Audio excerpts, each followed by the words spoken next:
Hello everyone, स्वागत है आप सभी का हमारे यूट्यूब चैनल पर। हम यूनिट 7 की कहानी सीरीज़ को कंप्लीट कर रहे हैं। आज हम चीफ की दावत कहानी को पढ़ेंगे। चीफ की दावत कहानी के पहले प्रमुख पात्रों के बारे में चर्चा करेंगे, उसके पश्चात प्रमुख कथन और फिर कहानी का सार पढ़ेंगे। तो कोई भी एस्पिरेंट कहानी को कोई भी पॉइंट मिस ना करे। कहानी के प्रमुख पात्रों में मिस्टर श्यामनाथ हैं, श्यामनाथ की पत्नी है, श्यामनाथ की माँ है, ऑफिस के बॉस और उसकी पत्नी। कहानी का प्रकाशन वर्ष 1957 है। कहानी संग्रह का नाम है पहला पाठ। यह कहानी दिखाती है कि जो नई पीढ़ी की मूल्यहीनता है और स्वार्थ को, जो नई पीढ़ी में अपने मूल्य को लेकर और स्वार्थीपन को जो है दर्शाती है। यह कहानी वृद्ध विमर्श पर आधारित है, मतलब वृद्धों की समस्या है इसमें, श्यामनाथ की माँ के रूप में। कहानी में हरिया निमाई हरिया निभैणे हरिया ते भागी, यह गीत माँ के द्वारा गाया जाता है। कहानी का नायक श्यामनाथ के घर पर जो है चीफ दावत का आगमन होता है। कहानी दो पहलुओं में विभक्त है। एक और तो पुत्र का अपनी माता के प्रति निष्करुणता और स्वार्थपरता, तथा दूसरी तरफ माँ का अपने बेटे के लिए अत्यंत त्याग एवं स्नेह है। मतलब बेटे की इतनी निष्करुणता और स्वार्थपरता के बावजूद भी माता जो है अपने स्नेह और करुणा को नहीं छोड़ती। इस कहानी में दर्शाया गया है।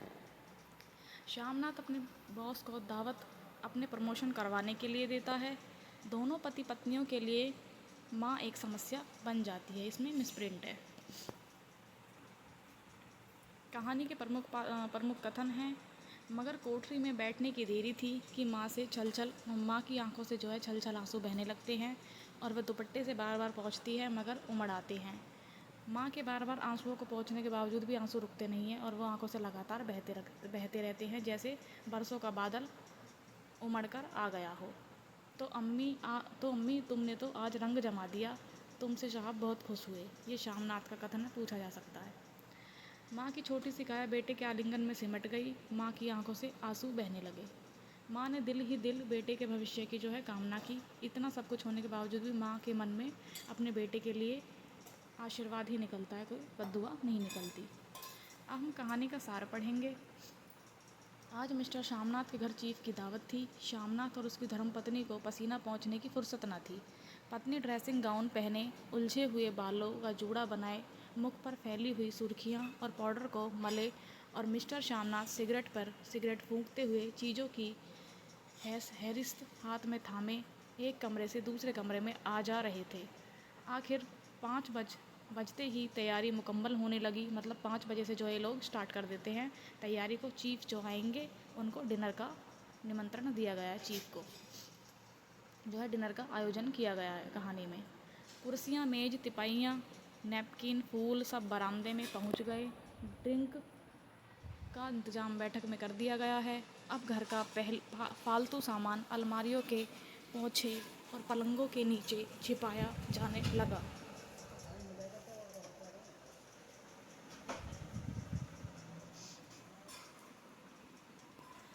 आखिर 5 बजते बजते तैयारी मुकम्मल होने लगी। 5 बजते जो है स्टार्ट हो जाते हैं और ज़्यादा तैयारियों में मुसफ़ हो जाते हैं। इस बात की और न उनका और न कुशल गृहिणी का ध्यान न गया कि मिस्टर श्यामनाथ श्रीमती और घूमकर अंग्रेजी में बोलें, माँ क्या होगी, माँ का क्या होगा। मतलब अगर बॉस की पत्नी और बॉस इंग्लिश में बात करेंगे तो माता जवाब नहीं दे पाएंगी, क्योंकि वो शिक्षित नहीं है। श्रीमती काम करते करते ठहर गई और थोड़ी देर सोचने के बाद बोली, इन्हें पिछवाड़े इनकी सहेली के घर भेज दो, रात भर बेशक वहीं रहे, कल आ जाएं। श्यामनाथ सिगरेट मुंह में रखे सिकुड़ी आंखों से श्रीमती के चेहरे की ओर देखते हुए पल भर सोचते रहे। फिर सिर हिलाकर बोले, नहीं, मैं नहीं चाहता कि उस बुढ़िया का आना जाना यहाँ फिर से शुरू हो।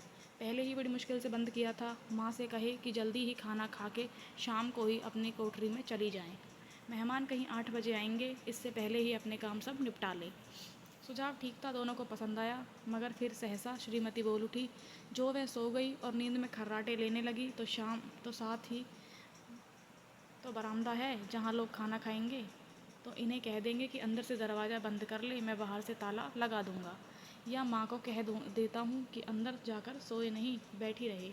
और क्या मतलब कितनी अकरुणता भरी बातें हैं कि माँ को ताला लगाकर अंदर बंद करने की ये लोग बातें करते हैं। और जो सो गई तो डिनर का क्या मालूम कब तक चले, 11 बजे तक तो तुम ड्रिंक ही करते हो। श्यामनाथ कुछ खींच उठे, हाथ झटकाते हुए बोले, अच्छी भली यह भाई के पास जा रही थी, तुमने यूं ही खुद अच्छा बनने के लिए बीच में टांग अड़ा दी। वाह, तुम माँ और बेटे की बातों में मैं क्यों बुरी बनूं, तुम जानो वह जाने। मिस्टर श्यामनाथ चुप रहे। यह मौका बहस का न था, समस्या का हल ढूंढने का था। उन्होंने घूमकर माँ की कोठरी की ओर देखा। कोठरी का दरवाज़ा बरामदे में खुलता था।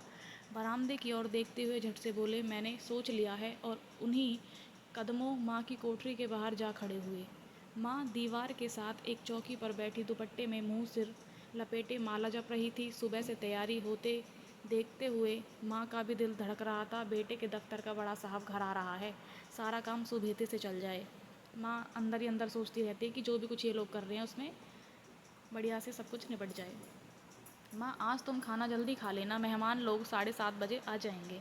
माँ ने धीरे से मुंह पर से दुपट्टा हटाया और बेटे को देखते हुए कहा, आज मुझे खाना नहीं खाना बेटा, तुम जो जानते हो मांस मछली बने तो मैं कुछ नहीं खाती। जैसा भी हो अपने काम से जल्दी निपट लेना। अच्छा बेटा। और माँ हम लोग पहले बैठक में बैठेंगे, उतनी देर तुम यहाँ बरामदे में बैठना, फिर जब हम यहाँ आ जाएं तो तुम घुसल खाने के रास्ते बैठक में चली जाना। माँ अवाक बेटे का चेहरा देखने लगी, फिर धीरे से बोली, अच्छा बेटा। और माँ का आज जल्दी से सो जाना। माँ आज जल्दी सो नहीं जाना, तुम्हारे खर्राटों की आवाज़ दूर तक जाती है। माँ लज्जित सी आवाज़ में बोली, क्या करूँ बेटा, मेरे बस की बात नहीं, जब से बीमारी से उठी हूँ नाक से सांस नहीं ले सकती। मिस्टर श्यामनाथ ने इंतज़ाम तो कर लिया, फिर भी उनकी उधेड़बुन ख़त्म नहीं हुई। जो चीफ अचानक उधर आ निकला तो 8-10 मेहमान होंगे, देसी अफसर, उनकी स्त्रियां होंगी, कोई भी गुस्लखाने की तरफ जा सकता है। क्षोभ और क्रोध में वह झुंझलाने लगे। एक कुर्सी को उठाकर बरामदे में कोठरी के बाहर रखते हुए बोले, आओ माँ, इस पर जरा बैठो तो। माँ माला संभालती पल्ला ठीक करती उठी और धीरे से कुर्सी पर आकर बैठ गई।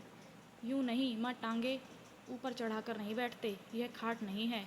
माँ ने टांगे नीचे उतार ली। और खुदा के वास्ते नंगे पाँव नहीं घूमना, ना ही वह खड़ाऊ पहनकर सामने आना, किसी दिन तुम्हारी यह खड़ाऊ उठाकर मैं बाहर फेंक दूंगा। माँ चुप रही। कपड़े कौन से पहनोगी माँ? जो हैं वही पहनूंगी बेटा, जो कहो पहन लूँ। मिस्टर श्यामनाथ सिगरेट मुंह में रखे, फिर अध खुली आंखों से माँ की ओर देखने लगे और माँ के कपड़ों की सोचने लगे। श्यामनाथ हर बात में तरतीब चाहते थे। घर का सब संचालन उनके अपने हाथों में था। खूंटियाँ कमरों में कहाँ लगाई जाएं, बिस्तर कहाँ पर बिछें, किस रंग के पर्दे लगाए जाएं, श्रीमती कौन सी साड़ी पहने, मेज किस साइज़ की हो। श्यामनाथ को चिंता थी कि अगर चीफ का साक्षात्कार माँ से हो गया तो कहीं लज्जित नहीं होना पड़े। माँ को सिर से पाँव तक देखते हुए बोले, तुम सफ़ेद कमीज और सफ़ेद सलवार पहन लो। माँ पहन के आओ तो ज़रा देखूं। माँ धीरे से उठी और अपनी कोठरी में कपड़े पहनने लगी। यह माँ का झमेला ही रहेगा, श्यामनाथ कहता है, माँ का झमेला ही रहेगा। उन्होंने फिर अंग्रेजी में अपनी स्त्री से कहा, कोई ढंग की बात हो तो भी कोई कहे, अगर कहीं कोई उल्टी सीधी बात हो गई, चीफ को बुरा लगा तो सारा मज़ा जाता रहेगा। माँ सफ़ेद कमीज और सफ़ेद सलवार पहनकर बाहर निकली। छोटा सा कद, सफ़ेद कपड़ों में लिपटा छोटा सा सूखा हुआ शरीर, धुंधली आंखें, केवल सिर के आधे झड़े हुए बाल पल्ले की ओट में छुप पाए थे। पहले से कुछ ही कम कुरूप नज़र आ रही थी। चलो ठीक है, कोई चूड़ियाँ वूड़ियाँ हो तो वो भी पहन लो, कोई हर्ज नहीं। चूड़ियाँ कहाँ से लाऊं बेटा, तुम तो जानते ही हो सब जेवर तुम्हारी पढ़ाई में बिक गए। यह बात सुनकर श्यामनाथ चिढ़ जाता है। यह वाक्य श्यामनाथ को तीर की तरह लगा। तिनक कर बोले, यह कौन सा राग छेड़ दिया माँ, सीधा कह दो नहीं है तो जेवर। बस इससे पढ़ाई वढ़ाई का क्या ताल्लुक, जो जेवर बिका तो कुछ बनकर ही आया हूँ, निरा लडूरा तो नहीं लौट आया। जितना दिया था उससे दुगना ले लेना। मेरी जीभ जल जाए बेटा, तुमसे जेवर लूँ, मेरे मुंह से यूं ही निकल गया, जो होते तो लाख पहनती। 5:30 बज चुके थे। अभी मिस्टर श्यामनाथ को खुद भी नहा धोकर तैयार होना था। श्रीमती कब की अपने कमरे में जा चुकी थी। श्यामनाथ जाते हुए एक बार फिर माँ को हिदायत करते हुए, माँ रोज़ की तरह गुमसुम बन के नहीं बैठी रहना। अगर साहब इधर आ निकले और कोई बात पूछे तो ठीक तरह से बात का जवाब देना। मैं ना पढ़ी ना लिखी बेटा, मैं क्या बात करूँगी, तुम कह देना माँ अनपढ़ है, कुछ जानती समझती नहीं, वह नहीं पूछेगा। 7 बजते बजते माँ का दिल धड़धक धड़क करने लगा।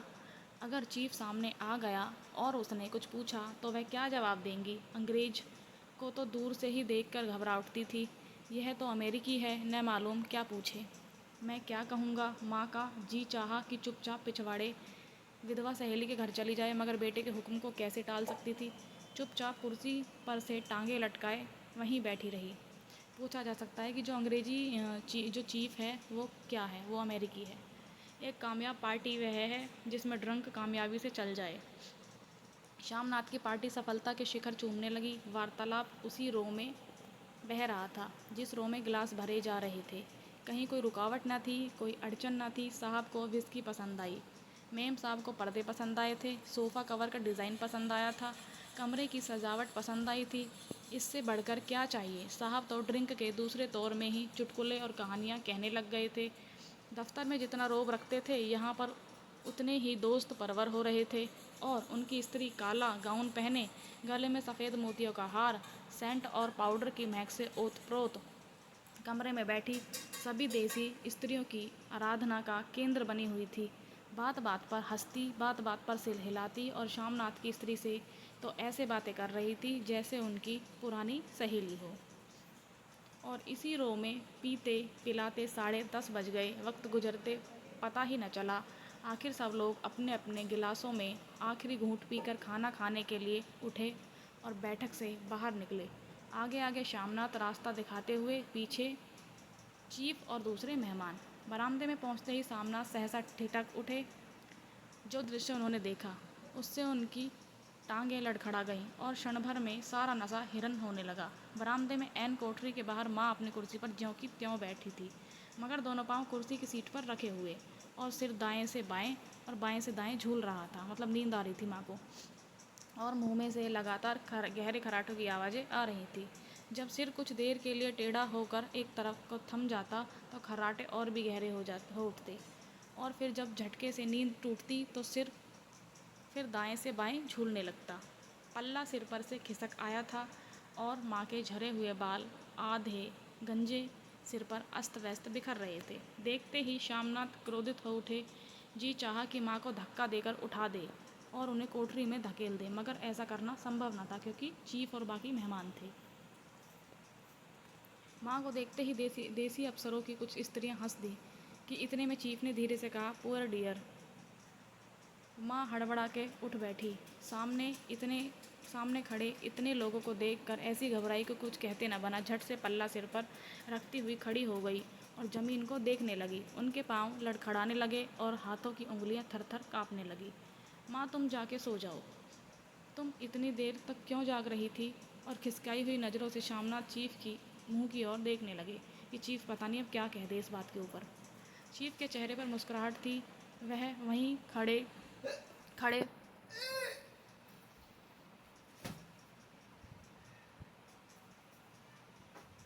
बोले, नमस्ते। माँ ने झिझकते हुए अपने में सिमटते हुए दोनों हाथ जोड़े, मगर एक हाथ दुपट्टे के अंदर माला को पकड़े हुए था और दूसरा बाहर। ठीक तरह से नमस्ते भी न कर पाई। शामनाथ इस पर खिन्न हो उठे। इतने में चीफ ने अपना दायां हाथ मिलाने के लिए माँ के आगे किया। माँ और भी घबरा उठी। माँ, हाथ मिलाओ, शामनाथ कहता है। पर हाथ दाएं में तो माला थी। घबराहट में माँ ने बायां हाथ ही साहब के दाएं हाथ में रख दिया। शामनाथ दिल ही दिल में जल उठे। देसी अफसरों की स्त्रियां खिलखिलाकर हंस पड़ी। यूँ नहीं माँ, तुम तो जानती हो दायां हाथ मिलाया जाता है, दायां हाथ मिलाओ। मगर तब तक चीफ माँ का बायां हाथ ही बार बार हिलाकर कहते रहे, हाउ डू यू डू। कहो माँ, मैं ठीक हूँ, खैरियत से हूँ। कुछ बड़बड़ाई। माँ कहती है, मैं ठीक हूँ, कहो माँ, हाउ डू यू। माँ धीरे से सकुचाते हुए बोली, हो डूडू। एक बार फिर कहा उठा। वातावरण हल्का होने लगा। साहब ने स्थिति संभाल ली थी। लोग हंसने चहकने लगे थे। शामनाथ के मन का क्षोभ भी कुछ कम होने लगा था। साहब अपने हाथ में माँ का हाथ अब भी पकड़े हुए थे, और माँ सिकुड़ी जा रही थी। साहब के मुंह से शराब की बू आ रही थी। श्यामनाथ अंग्रेजी में बोले, मेरी माँ गांव की रहने वाली है, उम्र भर गांव में रही थी।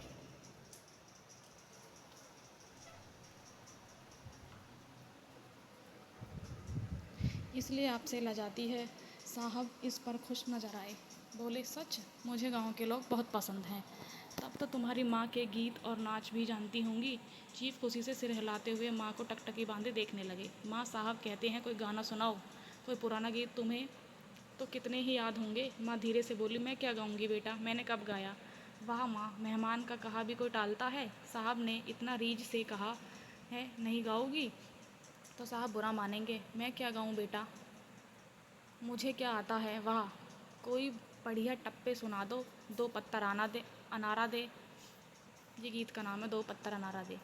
देसी अफसर और उनकी स्त्रियों ने इस सुझाव पर तालियां पीटी। माँ कभी दीन दृष्टि से बेटे के चेहरे को देखती, कभी पास खड़ी बहू के चेहरे को। इतने में बेटे ने गंभीर आदेश भरे लिहाज में कहा, माँ। इसके बाद हाँ या ना सवाल ही न उठता था। माँ बैठ गई और क्षीण दुर्बल लर्जती आवाज़ में एक पुराना विवाह का गीत गाने लगी। हरिया नी माई, हरिया नी बहने, हरिया ते भागी भारिया। देसी स्त्रियां खिलखिला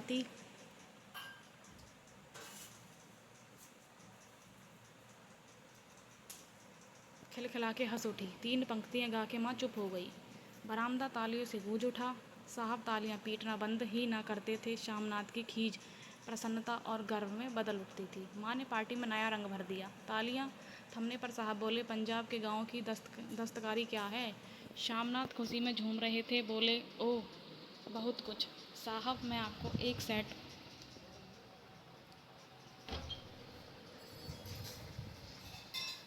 उन चीज़ों का भेंट करूँगा, आप उन्हें देखकर खुश होंगे। मगर साहब ने सिर हिलाकर अंग्रेजी में पूछा, नहीं, मैं दुकानों की चीज़ नहीं मांगता। पंजाबियों के घरों में क्या बनता है, औरतें खुद क्या बनाती हैं।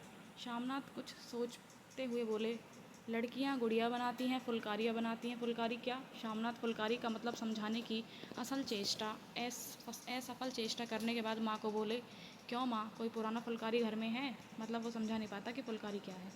माँ चुपचाप अंदर गई और अपनी पुरानी फुलकारी उठा लाई। साहब बड़ी रुचि से फुलकारी देखने लगे। पुरानी फुलकारी थी, जगह जगह से उसके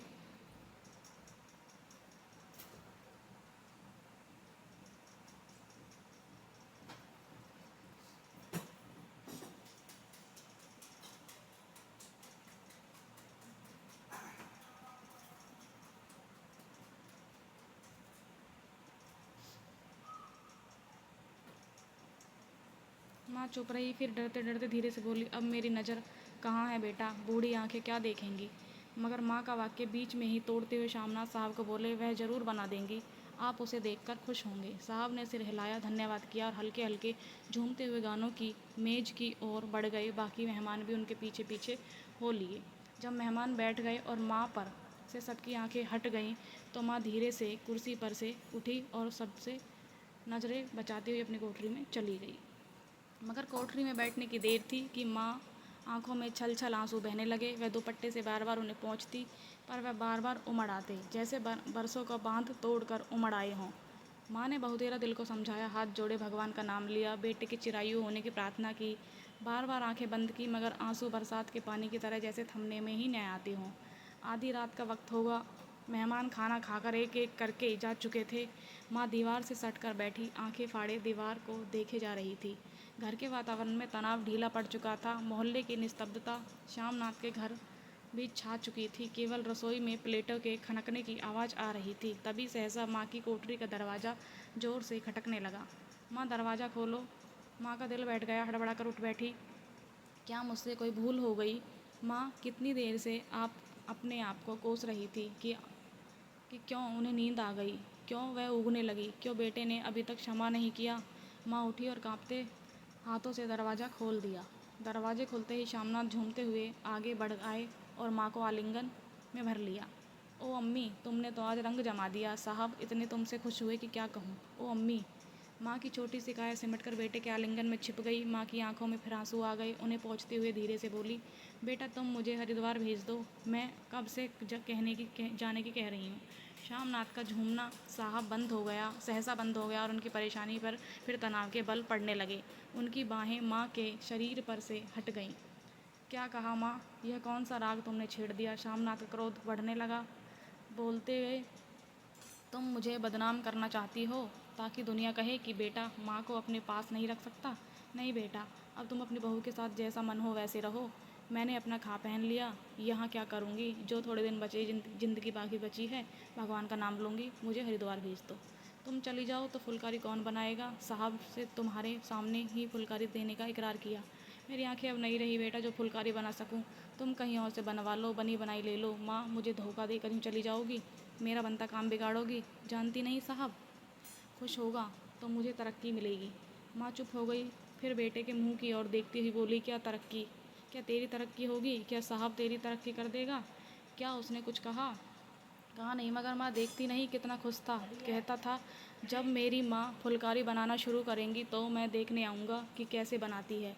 जो साहब खुश हो गया, मुझे बड़ी नौकरी भी मिल जाएगी, मैं बड़ा अफसर बन जाऊँगा।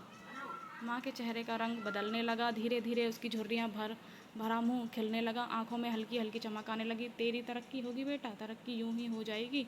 साहब को खुश रखूँगा तो कुछ करेगा, वरना उसकी खिदमत करने वाले थोड़े हैं। मैं बना दूँगी बेटा, जैसी बनेगी। माँ दिल ही दिल जो अपने भविष्य की बेटे की कामना करने लगती है, उज्जवल भविष्य की बेटे की कामना करने लगती है। कहानी यहीं पर समाप्त होती है। नेक्स्ट वीडियो में हम दूसरी कहानी को पढ़ेंगे। धन्यवाद।